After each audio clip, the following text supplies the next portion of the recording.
Hallelujah, সবাইকে জয় যিশু ঈশ্বরের গুরু। আমি যেমন রুটিন অনুসারে আশীর্বাদে প্রার্থনাতে আছি, আজও আসতে পেরেছি। আমি প্রার্থনাতে যাব।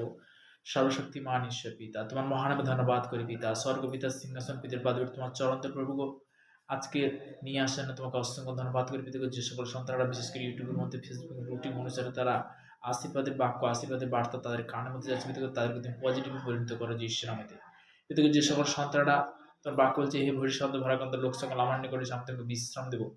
তোমার সেই বাক্য অনুসারে তোমার কাছে বিনতি ঈশ্বরের প্রার্থনা রাখছি পিতা গো। আর প্রভু তোমার বচনদার বলছে, যখন তার 14 অধ্যায় 6 পদে বলেছে প্রভু গো, যিশু তাহাদের বলে, আমি পদ সত্য জীবন, আমাদের না আসলে কেউ পিতার নিকটে আসে না। প্রভুকে সর্বদা পিতা গো, সেই আমাদের রাজাদের রাজা, সেই মহান যিশু, সেই বিশেষ পিতা সর্বদা সেই ত্রাণকর্তা, তার সেই ত্রাণকর্তা যে বলে গেছে প্রভু তোমার বচনে, আজকে আমি সেই বাক্য থেকে শেয়ার করছি। যোহন লিখিত সুসমাচার তার 8 অধ্যায় 12 পদে যিশু আবার লোকেদের কাছে কথা কহিলেন, তিনি বলিলেন, আমি জগতের জ্যোতি। যে যে আমার পশ্চাৎ আইসে সে কোনো মতে অন্ধকারে চলিবে না, কিন্তু জীবনের দীপ্তি পাইবে। হালেলুয়া। সে কোনো মতে অন্ধকারে চলিবে না, সে জীবনকে দীপ্তি পাইবে। হালেলুয়া। Thank you Jesus. প্রভু স্তুতিও। খুব সুন্দর লাগছে, খুব ভালো লাগছে যে আজকে যে আমি পিতার বাক্যতে পিতার আরাধনাতে আসতে পেরেছি। মহানামে ধন্যবাদ করি পিতা, পিতা পুত্র পবিত্র আত্মা নামে। কেননা প্রভুর কাছে আমরা যখন আসি, প্রভু আমাদের কি করে? আশীর্বাদে পরিণত করে। Hallelujah, hallelujah. তো আমরা যখন তার 9 অধ্যায় 1 থেকে 3 পদ পর্যন্ত, তো আমরা সে বিষয়ে আমরা জানবো। যে কোনো ব্যক্তিকে আমরা যেন কুনজরে না দেখি, যেন সুনজরে দেখি। এখানে প্রভুর বচন বলছে, আর তিনি যাইতে যাইতে একটি লোককে দেখিতে পাইলেন, সে জন্মমতে অন্ধ। তাহার শিষ্যরা তাহাকে জিজ্ঞাসা করিলেন, রব্বি, এ কি পাপ করেছিল এই ব্যক্তি, না ইহার পিতামাতা যাইতে অন্ধ জন্মেছে? যিশু উত্তর করে কইলেন, পাপ করেছে কিংবা ইহার পিতামাতা করেছে তা নয়, এই ব্যক্তিতে ঈশ্বরের কার্য যেন প্রকাশিত হয়। পিতা ধন্যবাদ। এই ব্যক্তিতে ঈশ্বরের কার্য যেন প্রকাশিত হোক। আমরা কোনো সময় কোনো ব্যক্তিকে যেন কুনজরে না দেখি, তাকে যেন সুন্দর নজরে দেখি।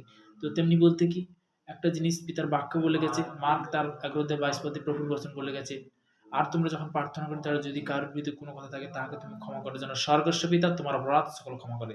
তখনই ক্ষমা করে, তখন মাফ করে, যখন তুমি পিতার আজ্ঞা যখন পালন করবে। পিতার আরো বাক্য বলে গেছে, দ্বিতীয় বিবরণ তার 28 অধ্যায় 1 পদে পরিষ্কার লেখা আছে, আমি তোমাদেরকে অর্ধ যে সকল আজ্ঞা আদেশ করিতেছি, যত্ন করবো কল্যাণ করিবার জন্য, যদি তুমি আপন ঈশ্বর সদস্যের মনোযোগ সহকারে কর্ণপাত করো, তবে তোমার ঈশ্বর পৃথিবীর সমস্ত জাতিকে কি করবে? উন্নত করবে।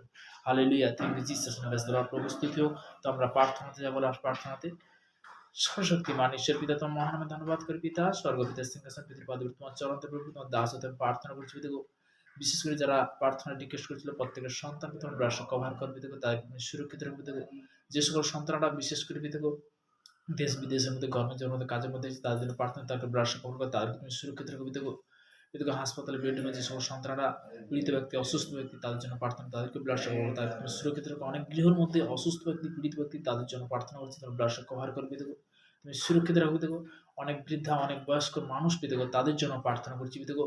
তারা যে আজকে যিশুর নাম শুনছে পিতা গো, তাদের জীবন তুমি পরিত্রাণ করবে, তুমি উদ্ধার করবে প্রভু গো। পিতা গো, তাদেরকে তুমি দীর্ঘ আয়ু, তুমি আশীর্বাদে পরিণত করো প্রভু গো। প্রভু, যারা জানা না প্রভু তোমার বাক্য বলেছো, যারা জিজ্ঞাসা করেনি, আমি তাদেরকে জিজ্ঞাসা করিবার অনুসন্ধান দিয়েছি প্রভু, তোমার বচনে বলেছি প্রভু গো।